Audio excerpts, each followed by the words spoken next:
Welcome to the February 2023 Star Wars Canon Update. This month we got 5 new episodes of The Bad Batch and 9 new comic issues, so let's dive in. The Bad Batch continued to be a good time, especially the first 3 episodes of this month. We got the return of Gungi and Tribe as the Bad Batch helped him get back home to Kashyyyk. The mid-season 2-parter, The Clone Conspiracy and Truth and Consequences, were my favorites, with the future of all clone troopers officially in jeopardy. Palpatine has basically blamed Rampart and the clones for Kamino's destruction, throwing their loyalty into question, pushing the Senate into fearfully voting for the Stormtrooper program. It was infuriating, but very well told, and the kinds of stories I most look forward to in this series. The final 2 of the month were also basically a 2-parter, with Clone Force 99 coming to terms with Echo's absence and helping to liberate a small mining community from a manipulative leader. I didn't connect with those 2 as much, but I assume you've all seen The Bad Batch, so I'll move on. If you want to hear my full reviews, I'll put them in the cards. Moving into comics, The High Republic issue 5 kicked off the Battle of Jedha in earnest. It's interesting getting a completely different perspective on the fight from what we heard in the audio drama. So far, there's been no mention of Irem or Arano. The Jedi and other Force users are just thrown into the chaos. As they attempt to help, Olivia catches a glimpse of the Mother from the Path of the Open Hand and has a flashback to her childhood, which all but confirms the theory that Olivia is the Mother's daughter or sister or some kind of relative. But before she can learn more, she is called to try to protect the final Jedi statue on Jedha, which we heard fall in the audio drama. We also see members of the Path invading the Kyber Temple to steal the Rod of Seasons, which was set up in the book Path of Deceit. The first issue of The Nameless Terror introduced us to the characters of a Republic Pathfinder team. One of them first appeared in Quest for the Hidden City, where he lost his Padawan to a monster on the planet Gloam. He's got some bad luck because he and his team crash land on a new planet with the Path of the Open Hand, and they have a monster, one of the Eaters of the Force. It gets loose while the Jedi investigate the Path ship for medical supplies, and as it hunts, Chapter 1 ends. It's a fine start. I do love the creatures. They make every High Republic story more intense. I still love that I can use the main Star Wars comic to transition from the High Republic era into the Skywalker saga, because in issue 31, Luke and his friends are all still stuck in no space near the Old Nile headquarters. They're kind of told to abandon any hope of making it back to the known galaxy, but of course we're already seeing how they might use the Nile Path engine to succeed. It looks like Chewie will be the chief architect of their escape. Luke has been separated from his lightsaber and one of the ancient Jedi texts, and I love that he is more concerned about the book. He knows the weapon doesn't make a Jedi, knowledge does. It's a great benchmark for his character growth since The Empire Strikes Back. When this series began, he was very concerned over the loss of Anakin's saber. Speaking of growth, I think Lando was the standout of the issue because he's also struggling with becoming someone better, more than simply a scoundrel. But he has a reputation to overcome, and Holdo gives him some good advice. And then they kiss, which surprised me, but I think it's a fun development. Hidden Empire issue 3 was pretty cool. It was mostly about the fall of the Orphans, one group in Kira's plan to take down the Sith. That concluded a story that began way back in 2015 with the Lando comics and then the Darth Vader comics surrounding Chanith Cha, one of the Emperor's most trusted bounty hunters who was basically just working for the Empire to get close to Vader to kill him, like Reva in the Obi-Wan Kenobi series.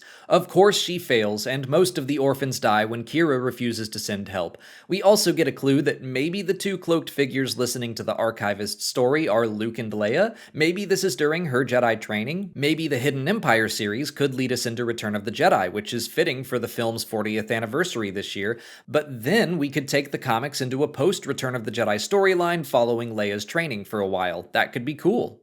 Darth Vader issue 31 was good. The past few months I've been talking about how this series is at its best when the Handmaidens are involved, and they are very involved this time around. They all work alongside Vader for a chance to save Sabe. He points out all their strengths and weaknesses and desires and fears, attempting to truly make them join him. Basically, he's trying to recreate the moment Padme rejected him on Mustafar, but have it go his way this time. And that's how it ends, with that exact choice presented to Sabe. I'm happy that for 2 issues in a row, I really liked Bounty Hunters. Issue 31 continued Valance's standoff with Vader, and the fight was just cool. Kind of Dragon Ball in its style, since Valance can fire energy out of his hands, but it worked for me.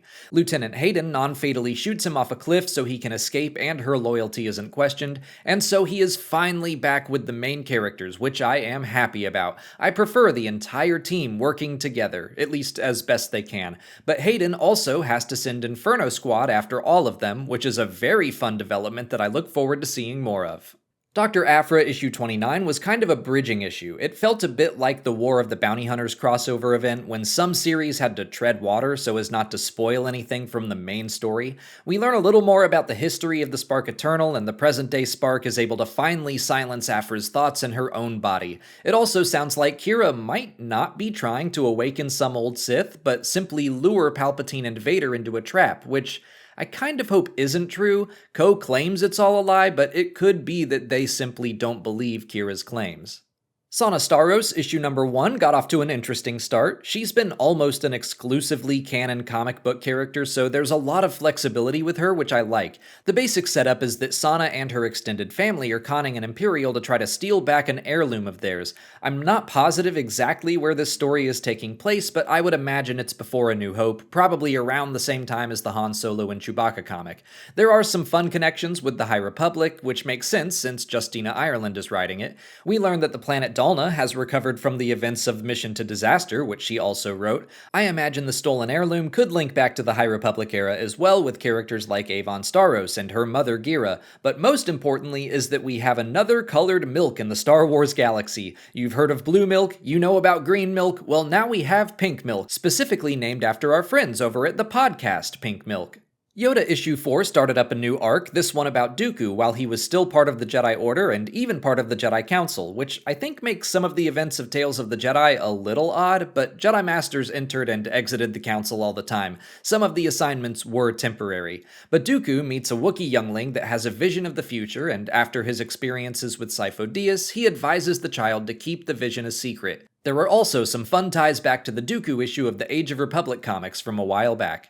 For Story of the Month, I'm going with the Bad Batch episode, The Clone Conspiracy. That two-part arc was all around fantastic, but I loved all the cloak and dagger elements with Senator Chuchi on Coruscant, as well as the revelation of a mysterious new clone trooper. March is gonna be big. 29 new Star Wars stories. That's nearly one a day. The Season 3 premiere of The Mandalorian is tomorrow, and we'll get 5 new episodes of the hit series. We're also gonna see the final 6 episodes of The Bad Batch, the Star Wars Jedi Survivor tie-in novel Battle Scars, and 17 new comic issues, so buckle up everyone, we'll have a lot to cover. But that's it for February. The Canon Update will return on April 2nd or so to cover all those new stories. Until then, please like this video, subscribe to the channel to keep up to date with all our Star Wars coverage as those new episodes and comics come out, follow us on TikTok, Twitter, and Instagram, and consider checking out our Patreon page for even more. As always, thanks for watching, and may the Force be with you.